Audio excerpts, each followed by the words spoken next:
Yang terhormat dosen penguji uji kinerja PPG dalam jabatan Angkatan 1 tahun 2021. Perkenalkan, nama saya Sylvia Anggun Mekarsari. Saya guru di SDN Nyawangan 1, Kecamatan Keras, Kabupaten Kediri, Provinsi Jawa Timur.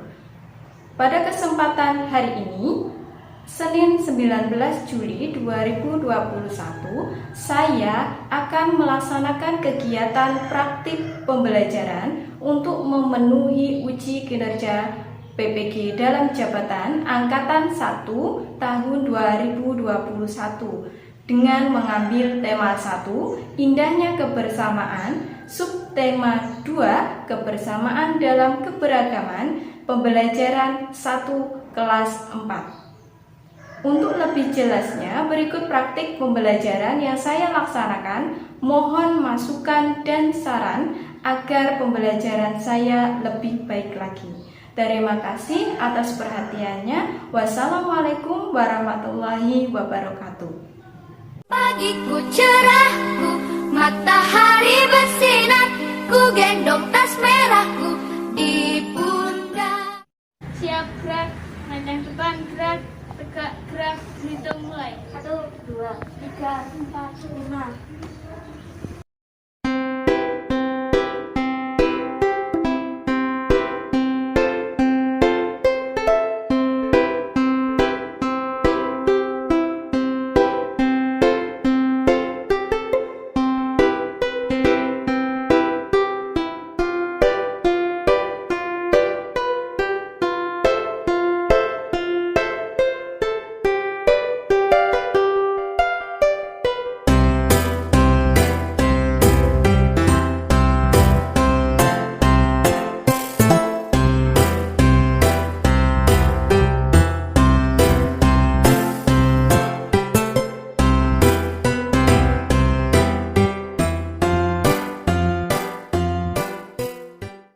Assalamualaikum warahmatullahi wabarakatuh. Waalaikumsalam warahmatullahi wabarakatuh. Alhamdulillah, hari ini kita sudah masuk kembali. Apa kabar anak-anak hari ini? Sehat, Bu. Semuanya sudah masuk? Sehat, Bu. Oke. Sebelum memulai pembelajaran, kita berdoa terlebih dahulu. Ketua kelas silakan dipimpin berdoa. Siap, berdoa mulai. Bismillahirrahmanirrahim. Alhamdulillahirabbil alamin. Ar-Rahmanir-Rahim. Maliki yaumiddin. Iyyaka na'budu wa iyyaka nasta'in. Ihdinas siratal mustaqim. Siratal ladzina an'amta 'alaihim ghairil maghdubi alaihim waladdallin. Amin. Raditu billahi rabban wa bil islami dinan wa bi Muhammadin nabiyya wa rasulah. Rabbi zidni ilman nafi'an warzuqni fahman bi rahmatika ya arhamar rahimin. Amin ya rabbal alamin.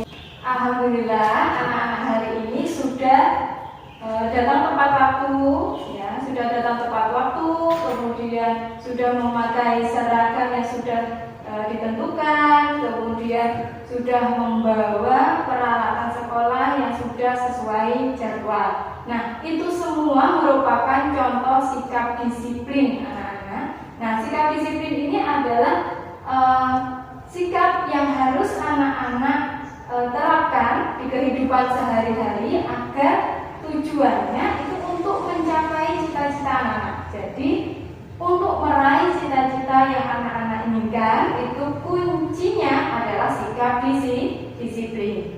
Nah, kemudian sebelum memulai pembelajaran hari ini, sebelum kita belajar materi yang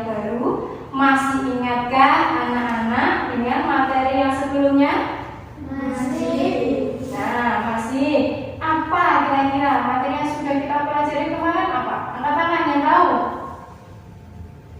Ayo Mbak, apa Mbak? Perbedaan gagasan pokok dan gagasan pendukung. Nah, perbedaan gagasan pokok dan gagasan pendukung. Apa lagi? Ayo. Ayo Mbak. Sikap persatuan dan kesatuan di sekolah. Iya, sikap persatuan dan kesatuan di sekolah. Apa lagi? Ciri khas suku bangsa. Ciri khas suku bangsa. Alhamdulillah semuanya masih ingat dengan materi pembelajaran sebelumnya. Nah, anak-anak, hari ini kita akan mempelajari materi baru, yaitu tema 1, subtema 2, pembelajaran 1. Ya, materi ini akan kita pelajari, tapi sebelumnya anak-anak harus tahu dulu tujuan pembelajaran hari ini apa. Nah, tujuan pembelajaran hari ini antara lain adalah, silakan diperhatikan. Tujuan pembelajaran hari ini yaitu melalui video yang ditayangkan, anak-anak nanti dapat memahami cara telinga menerima bunyi. Kemudian melalui video yang ditayangkan, anak-anak nanti bisa menganalisis keragaman agama dan teks cerita. Kemudian melalui tayangan video, anak-anak dapat memisahkan gagasan pokok dan gagasan pendukung. Karena kemarin kita sudah belajar tentang gagasan pokok dan gagasan pendukung, jelas hari ini anak-anak akan mudah memahami gagasan pokok dan gagasan pendukung. Melalui percobaan, nah kita nanti akan melakukan percobaan, ya, akan melakukan percobaan untuk mengetahui di mana arah bunyi dan bunyi apa itu. Nah, nanti kita akan melakukan percobaan. Kemudian melalui penugasan, anak-anak nanti bisa menganalisis keberagaman agama yang ada di Indonesia. Jadi nanti setelah anak-anak membaca cerita, membaca teks cerita, nanti anak-anak akan tahu jadi agama di Indonesia itu ada apa saja. Nah, nanti anak-anak akan tahu. Kemudian melalui rangkaian kegiatan pembelajaran yang sudah dilakukan dalam satu hari ini nanti, anak-anak dapat menyajikan secara lisan dan tulisan keberagaman budaya, etnis, dan agama dari teman-teman di kelas sebagai identitas bangsa Indonesia. Baiklah anak-anak, memasuki materi pertama, yaitu materi bahasa Indonesia. Ini nanti anak-anak akan menyimak terlebih dahulu video pembelajaran. Nah, anak-anak harus mengamati dan memperhatikan isi dari video yang akan ditayangkan.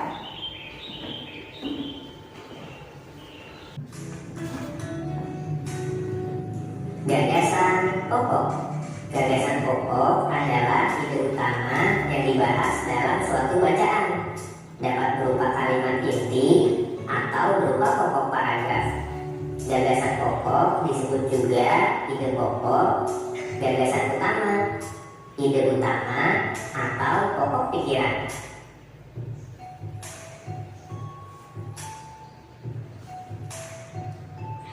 Cara menentukan gagasan pokok. Gagasan pokok dapat ditentukan dengan cara melihat terlebih dahulu kalimat utamanya. Kalimat utama bisa terletak di awal, di akhir, atau campuran di awal dan di akhir paragraf. Tetapi biasanya kalimat utama paling sering terletak di awal paragraf. Jika kalimat utama di akhir, cirinya adalah ada kata jadi. Oleh sebab itu, dengan demikian, dan masih banyak lagi. Tetapi pada umumnya kalimat utama terletak di awal paragraf.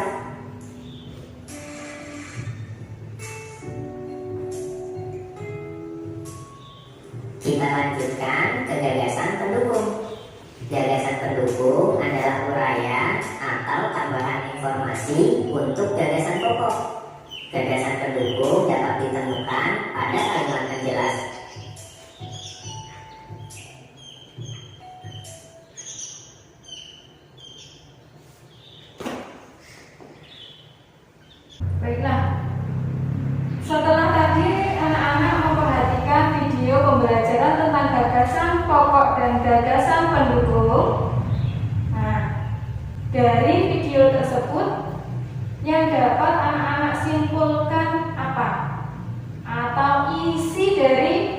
video tersebut adalah, ada yang bisa menjawab? Silakan Mbak. Gagasan pokok adalah ide utama yang dibahas dalam suatu bacaan, dapat berupa kalimat inti atau berupa pokok paragraf. Gagasan pokok disebut juga ide pokok, gagasan utama, ide utama atau pokok pikiran. Oke, bagus Mbak jawabannya. Nah, selanjutnya ada yang ingin menambahkan? Silakan Mbak. Gagasan pendukung adalah uraian atau tambahan informasi untuk gagasan pokok. Gagasan pendukung dapat ditemukan pada kalimat penjelas. Baiklah, jawaban yang tepat. Jadi kita simpulkan bersama-sama. Tadi kita sudah membahas gagasan pokok dan gagasan pendukung. Kalau gagasan pokok ini adalah yang biasanya berada di awal kalimat ataupun di akhir kalimat, dan gagasan pendukung itu adalah gagasan atau yang berisi kalimat-kalimat yang mendukung dari gagasan pokok. Anak-anak, setelah ini tugas anak-anak adalah mengerjakan LKPD 1, yaitu nanti disajikan teks cerita. Tugas anak-anak adalah menarik gagasan pokok dan gagasan pendukung dari masing-masing paragraf, kemudian dibentuk dalam bentuk diagram. Contohnya seperti ini. Jadi kan gagasan pokok, kemudian yang bagian bawah gagasan pendukung, dan gagasan pendukung dibentuk diagram.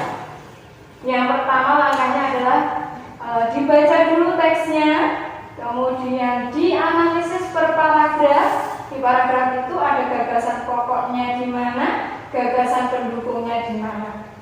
Nah, lanjut dikerjakan LKPD-nya. Silakan anak-anak mengambil LKPD-nya satu-satu, silakan diambil dan dikerjakan.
sudah paham tentang gagasan pokok dan gagasan pendukung. Nah, untuk perwakilan silakan satu kelompok, satu anak mewakili kelompoknya menyampaikan hasil dari pekerjaannya di LKPD 1. Nah, dari masing-masing kelompok silakan satu anak maju ke depan. Baiklah, silakan kelompok 1 menyampaikan hasil dari pekerjaannya. Anak-anak silakan diperhatikan dulu. Paragraf 1, gagasan pokok. Edo dan kelima temannya mendapatkan tugas untuk melakukan percobaan tentang bunyi. Gagasan pendukung. Sepulang sekolah mereka berkumpul di rumahnya. Gagasan pendukung. Setiap orang sudah menyiapkan peralatan yang dibutuhkan. Gagasan pendukung. Rani dan Siti membawa beberapa kaleng yang sudah dilubangi.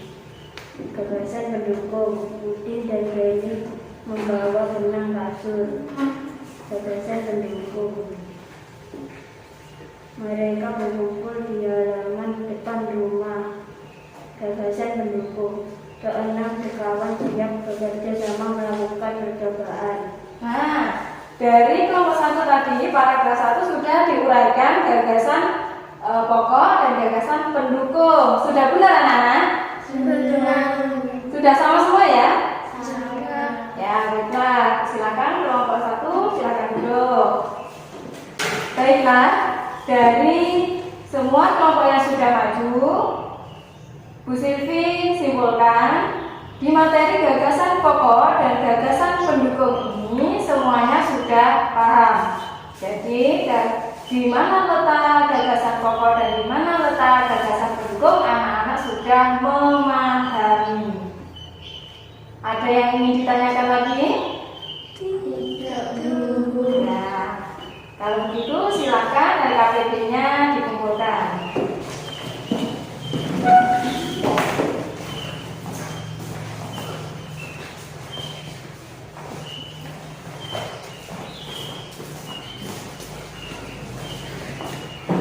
Selanjutnya kita masuk ke materi kedua. Setelah anak-anak sudah memahami gagasan pokok dan gagasan pendukung, jelas di dalam gagasan pokok dan gagasan pendukung ada alurnya. Nah, selanjutnya kita akan belajar tentang alurnya suara atau alurnya bunyi sehingga bisa diterima oleh telinga dan kita bisa mengenali itu suara apa dan berasal dari mana. Nah, anak-anak saat ini tugasnya adalah memperhatikan video pembelajaran yang kedua yang berkaitan dengan cara kerja telinga menerima bunyi. Apakah kalian pernah berpikir bagaimana caranya bunyi bisa berjalan dari sumber dan sampai ke otak? Misalnya saja bunyi trompet. Ketika trompet ditiup, maka akan menghasilkan gelombang bunyi di udara. Gelombang bunyi ditangkap oleh telinga luar yang kemudian bergerak menuju saluran sempit yang disebut dengan saluran telinga. Gelombang bunyi kemudian mencapai gendang telinga, yang merupakan selaput berukuran setengah dari uang koin. Gelombang bunyi ini membuat gendang telinga bergetar. Gelombang bunyi kemudian mencapai gendang telinga, yang selanjutnya menggetarkan 3 tulang kecil, yaitu malleus, incus, dan steg. Tulang-tulang ini menguatkan atau meningkatkan getaran dari bunyi.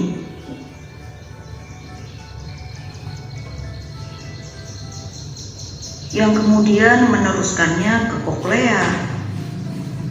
Koklea berbentuk seperti siput dan memiliki ukuran sebesar kacang tanah, sehingga sering disebut sebagai rumah siput. Koklea berisi cairan dan getaran dari bunyi membuatnya menjadi beriak dan menciptakan gelombang. Struktur berbentuk seperti rambut yang disebut stereosilia berdiri di atas sel rambut yang ada di dalam telinga, yang kemudian bergabung menjadi satu membentuk seikat sel rambut di dalam koklea. Gelombang yang tadi menggerakkan sel-sel rambut. Ikatan rambut di puncak sel rambut mengubah gerakan ini menjadi sinyal listrik. Selama seikat rambut ini bergerak, ion-ion bermuatan listrik bergerak menuju sel rambut dan menyebabkan munculnya senyawa kimia di dasar sel-sel rambut. Senyawa kimia tersebut mengikat sel saraf auditoris dan menghasilkan sinyal listrik. Sinyal tersebut bergerak sepanjang sel saraf auditoris menuju ke otak. Sel rambut yang berbeda akan merespon frekuensi bunyi yang berbeda pula. Sel-sel rambut di bagian bawah koklea mendeteksi bunyi dengan nada yang lebih tinggi. Contohnya saja seperti bunyi flute atau seruling. Sementara itu, sel-sel rambut di sepanjang saluran melingkar mendeteksi bunyi bernada lebih rendah, seperti trompet atau trombon. Nah, sedangkan di bagian paling puncak dari spiral koklea, sel rambut mendeteksi bunyi dengan nada paling rendah seperti tuba.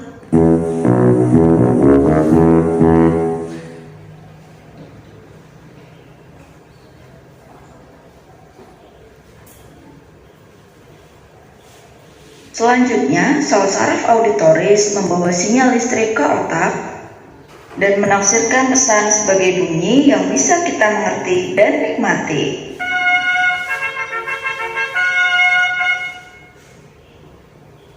Dari video pembelajaran yang kedua, yang dapat anak-anak perhatikan tadi apa? Isi dari video tadi apa? Angkat tangan. Ayo. Ya. Alur kerja telinga dalam menerima bunyi. Ya, jawabannya tepat ya. Jadi alur kerja telinga dalam menerima bunyi. Nah, untuk memahamkan materi ini, anak-anak harus melakukan percobaan sendiri. Melakukan percobaan sehingga nanti anak-anak tahu, oh itu suara ini berasal dari sana. Seperti itu ya. Tugasnya berkelompok.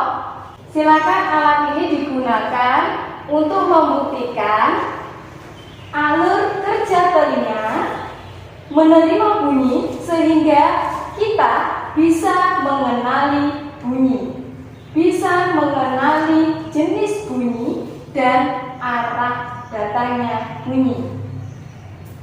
Ini berkaitan dengan LKPD yang kedua. Sudah paham anak-anak? Sudah. Silakan diambil ke satu kelompok satu.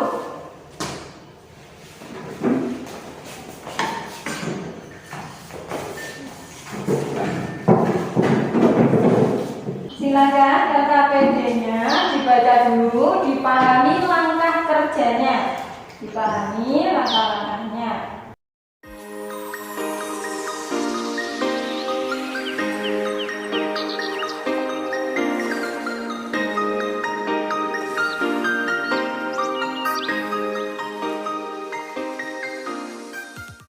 Suara alat musik apa ini? Maracas. Berasal dari arah mana? Arah kanan.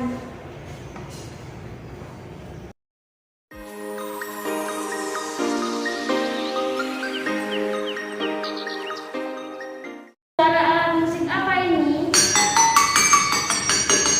Kolintang. Berasal dari arah mana? Kiri.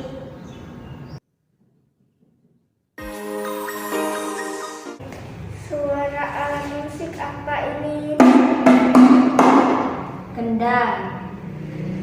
Dari manakah arahnya? Kiri.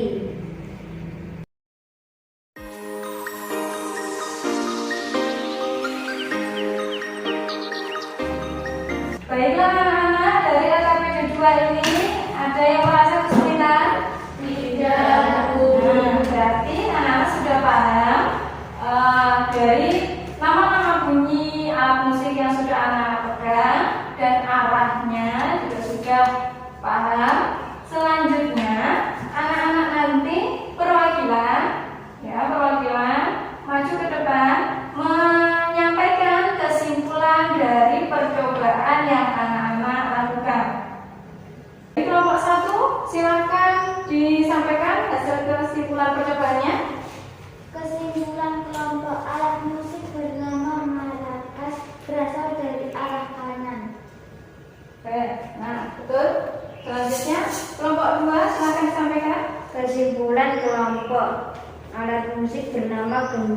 berasal dari arah kiri. Kelompok 3 silakan. Kesimpulan kelompok alat musik bernama kolintang berasal dari arah kiri. Baik, terima kasih. Silakan duduk ke tempatnya masing-masing. Anak-anak sudah melakukan percobaan dan sudah menyimpulkan dengan baik hasil percobaannya. Perhatikan contoh sumber bunyi antara lain alat musik. Nah, ini alat musik yang anak-anak tadi salah satunya sudah anak-anak praktekkan, ya.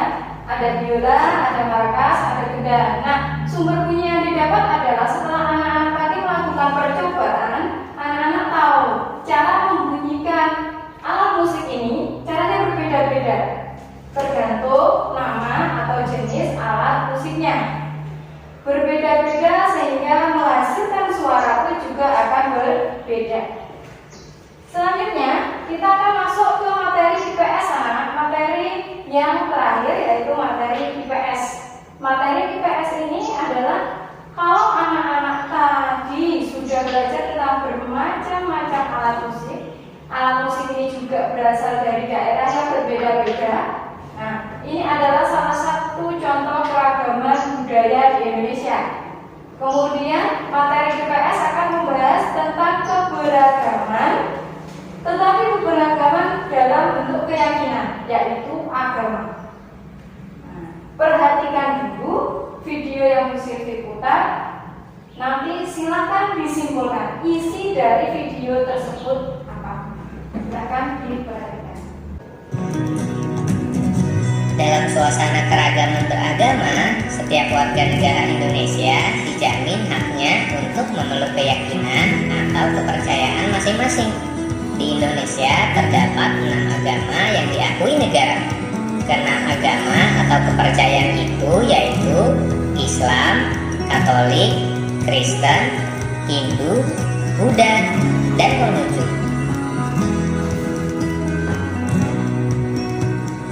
Pemeluk agama diwajibkan menjalankan ajaran agama masing-masing.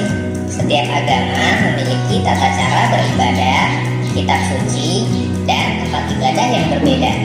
Negara memberikan kebebasan bagi semua pemeluk agama untuk menjalankan ibadah sesuai ajarannya masing-masing.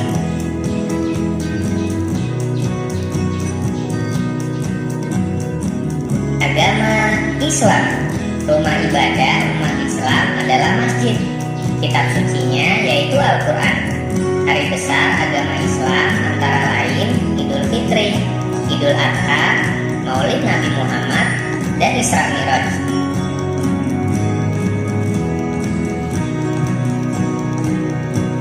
Agama Katolik. Rumah ibadah orang yang beragama Katolik adalah gereja. Kitab sucinya yaitu Alkitab. Hari besar agama Katolik antara lain Natal, Jumat Agung, dan kenaikan Yesus Kristus.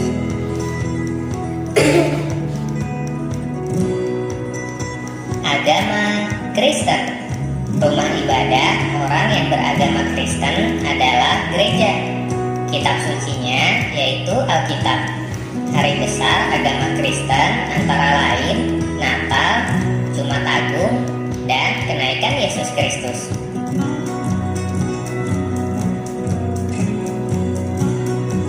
Agama Hindu. Umat Hindu memiliki rumah ibadah yang bernama Pura. Kitab sucinya adalah Weda. Hari besar agama Hindu antara lain Nyepi, Siwaratri, Saraswati, dan Pagerwesi.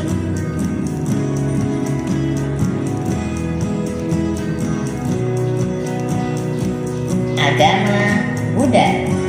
Umat Buddha memiliki rumah ibadah yang bernama Wihara. Kitab sucinya adalah Tripitaka. Hari besar agama Buddha antara lain Waisak, Asada, dan Katrina.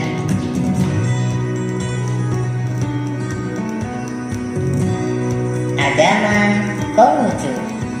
Rumah ibadah orang yang beragama Konghucu adalah Kelenteng. Kitab sucinya yaitu Sisu dan Uji. Hari besar agama Konghucu antara lain Tahun Baru Imlek dan cap gome. Di tengah keragaman agama yang ada, kita harus menjunjung tinggi kerukunan antar umat beragama dengan mengedepankan sikap toleransi. Toleransi adalah sikap saling menghargai dan menghormati terhadap perbedaan pandangan atau kepercayaan antar sesama manusia. Dari video yang ketiga, ya, video pembahasan tentang keragaman agama, isinya apa? Yaitu beragam agama, jenis agama. Di Indonesia ada berapa agama? Nah, apa saja? Islam, terus Katolik, terus Kristen, terus Buddha, terus Hindu, terus Konghucu. Berarti 6 agama resmi yang ada di Indonesia adalah antara lain Islam, Kristen, Katolik, Hindu, Buddha, dan Konghucu. Tadi sudah dijelaskan di dalam video, ada nama agamanya, kemudian tempat ibadahnya, kitab sucinya, kemudian hari besarnya. Jadi itu yang harus anak-anak pelajari. Tadi sudah diperhatikan toh. Sekarang anak-anak tugasnya adalah LKPD yang terakhir. Silakan dikerjakan. Di situ sudah disiapkan teks cerita. Nah, kemudian ada beberapa soalnya. Silakan diselesaikan. Anak-anak, LKPD yang ketiga ada yang merasa kesulitan? Tidak, Bu. Oke, alhamdulillah berarti anak sudah paham dengan materi keberagaman agama, kemudian sudah paham tentang isi dari teks cerita yang ada di dalam LKPD dan sudah selesai mengerjakan LKPD. Silakan masing-masing nanti maju perwakilan satu kelompok satu untuk menyampaikan hasil pekerjaannya. Ayo Mbak, silakan dibaca hasilnya. Apakah perbedaan yang dimiliki oleh 6 sekawan menghalangi mereka untuk berteman dan bekerja sama? Jelaskan. Agama, suku, jenis. Selanjutnya, Bagaimana sikapmu jika kamu bermain dengan teman yang berbeda agama? Tetap berteman walaupun berbeda agama dan suku. Ceritakan pengalamanmu memiliki teman yang berbeda agama. Perbedaan apa yang kamu ketahui? Bagaimana sikapmu terhadap perbedaan tersebut? Perbedaan suku, perbedaan agama. selanjutnya Mas. Apakah perbedaan yang dimiliki oleh sekarang menghalangi mereka untuk bertemu dan bekerja sama? Siapa? Perbedaan agama dan kebudayaan. 2. Bagaimana kamu silakan bermain dengan teman yang berbeda agama, menghormatinya. 3. Kan pengalamanmu memiliki teman yang berbeda agama, perbedaan apa yang kamu ketahui? Bagaimana sikapmu terhadap perbedaan tersebut? Perbedaan budaya budaya. Apakah perbedaan yang dimiliki oleh 6 sekawan menghalangi mereka untuk berteman dan bekerja sama? Jelaskan. Agama dan suku. Bagaimana sikapmu jika kamu bermain dengan teman yang berbeda agama? Tetap saling menghargai. Ceritakan pengalamanmu memiliki teman yang berbeda agama. Perbedaan apa yang kamu ketahui? Bagaimana sikapmu terhadap teman perbedaan tersebut? Walau berbeda agama tetap berteman. Baiklah, terima kasih. Anak-anak silakan kembali ke tempat duduknya.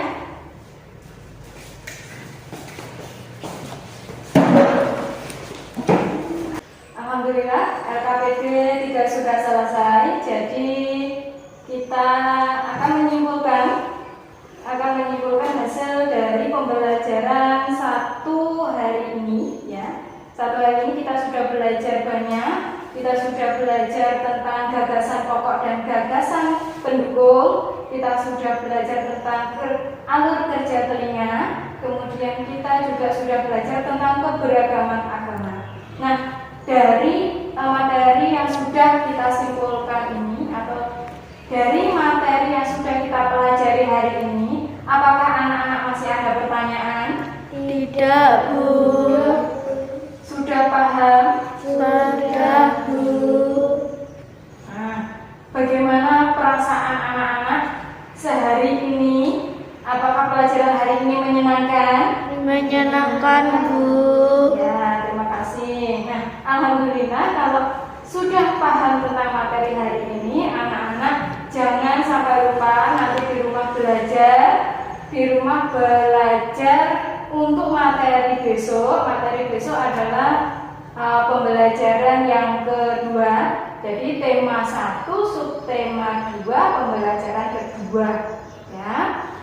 Nah, anak-anak, karena anak-anak hari ini sudah aktif belajar, sudah aktif dalam menjawab pertanyaan, sudah aktif dalam berdiskusi. Jadi nanti anak-anak mendapatkan poin tambah di nilainya anak-anak masing-masing.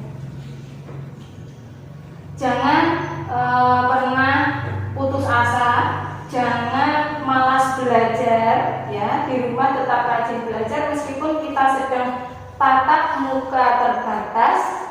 Jadi tidak menghalangi kita untuk tetap belajar. Nah, silakan dirapikan dulu tugas dan buku serta alat tulisnya dimasukkan ke dalam tas terlebih dahulu.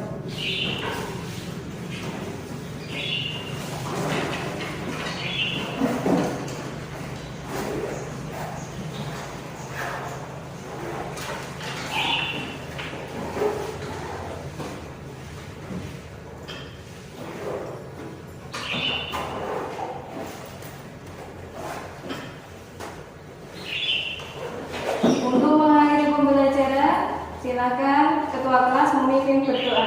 Siap, berdoa mulai. Bismillah.